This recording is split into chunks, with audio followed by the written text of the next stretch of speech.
Boosting Instagram posts can be a total game changer for your small business, if you do it right.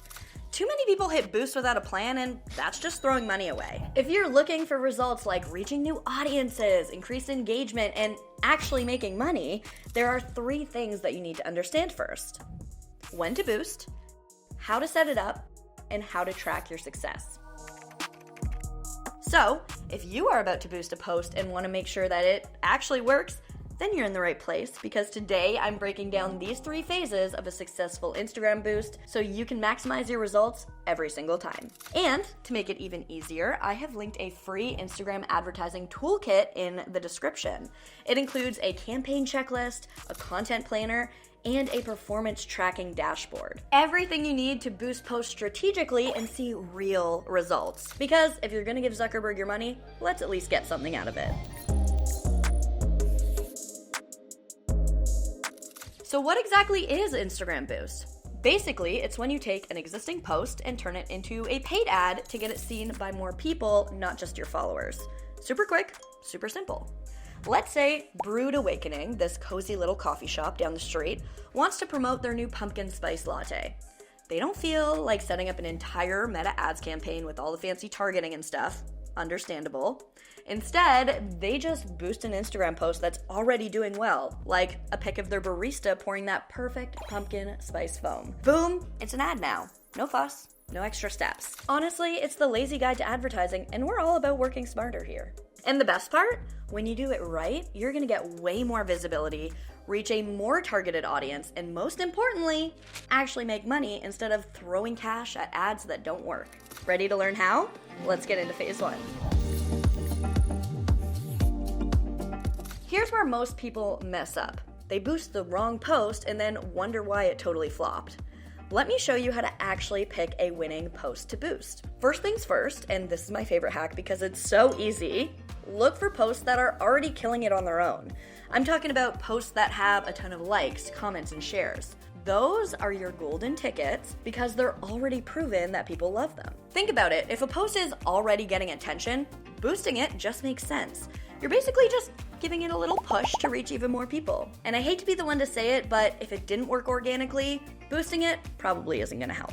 Okay, let me give you an example. Remember Brewed Awakening? Well, they posted this behind the scenes video of latte art and it got triple the usual comments. So, instead of boosting a random photo off their menu, they boosted the video and they saw double the usual profile visits. So yeah, boosting posts that are already doing well organically, total no-brainer. But timing matters too. You gotta be strategic. Think product launches, event announcements, or seasonal promos. That's when people are already paying attention. For example, if you are launching a new product line, don't just hope people find it. Boost that teaser post and get it in front of eyeballs that care. Now let's talk content types. Posts that tell a story, show behind the scenes action, or highlight customer love notes always do well. User-generated content? It is the social proof jackpot. Remember, people trust people. Now, not every post is boost ready, and that's okay. If you want to create a new post for your boost, here are some ideas. Show how something is made, packed, or prepped. People love seeing the process. Screenshot a DM or a Google review and turn it into a post. Share a quick tip that your audience would find helpful. Do a giveaway or a limited time offer to encourage engagement and urgency. Or try posting a before and after. Transformations are gold. And if you want to make sure that your boosted campaigns don't become a throw spaghetti at the wall situation, then grab the campaign checklist from the Toolkit. It is a game plan in checklist form, and we love a list. Now that you've got your star post ready, let's actually boost it the right way. This is where most people just hit boost and hope for the best. But if you really want to get results, you've got to be more strategic. First decision, boost it straight from Instagram or go through your Facebook ads account for more control. Then, pick your goal. Profile visits if you want more followers, website visits if you're sending people to shop or sign up, messages if you want combos in the DMs, and there's this new one, optimize mix of goals. This lets Instagram decide what's best based on the post and the audience. Sometimes letting the robots take the wheel is the move. Next, choose your audience. You have two options. With a suggested audience, Instagram targets people similar to your followers. This is great if your current followers are your dream customers. Or you can create a custom audience, which gives you total control. You set the age, the interest, locations, the works. Pro tip here, go niche.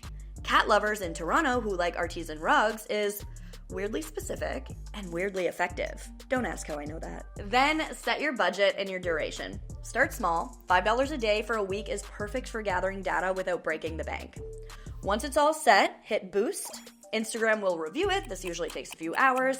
And then you're live. Now, before we move on, real talk, let's not make these rookie mistakes.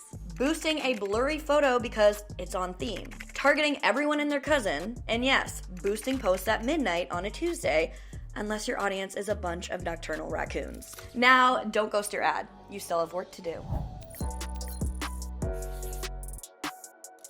It's time to open your Insights tab because likes, not enough. You want clicks, profile visits, and conversions. Hearts don't pay your bills. Just saying. You also want to compare what you spent with what you earned. If it flopped, it's not you. It might have been your targeting, the content, or even the offer. Try tweaking one of these things and boosting again. If you tweak everything at once and your post takes off, you won't know what change caused the results. If you want to track this like a pro, grab the performance tracking dashboard from the Toolkit. It's like your Boost report card, except you actually want to look at this one. As you continue boosting posts and trying out new techniques, make sure to track the trends. Did videos outperform images? Did local beat broad targeting? Keep a log of what worked. Now you may be eager to get started, so if you want to try this right now, here is your 15-minute boost blueprint. Step 1. Find your top performing post in Insights. Step 2, choose profile visits as your goal. Step 3, narrow your audience to your city and 1 to 2 specific interests that go along with the type of content that you put on your profile. Step 4, set your budget to $5 a day for 5 days. Step 5, watch your insights and write down what happens. How many more followers and profile visits did you get? That's it. No fancy funnel, just smart targeting and real-time learning. So yeah, boosting Instagram posts can be a gold mine for small businesses, but only if you do it right. Follow the 3 phases that we went through and you'll stop guessing and start scaling. Don't forget to grab that Instagram advertising toolkit linked in the description. It has got the campaign checklist, content planner, and performance dashboard, aka your Boost BFFs. If this video helped you, I would love to know it, so give it a like just underneath the video. And if you want to stay up to date with the top digital marketing tips and tactics, then make sure to subscribe to this channel and join us every week to stay ahead of the competition. Now, before you go, let me know in the comments what kind of post you're boosting next. I'm nosy and I want to see. And if your first boost gets wild results, I expect a celebratory DM, preferably with confetti emojis. Thanks so much for hanging out with me all the way till the end. My name is Bridget O'Rourke. Feel free to connect with me online, and I'll see you next week. Bye for now.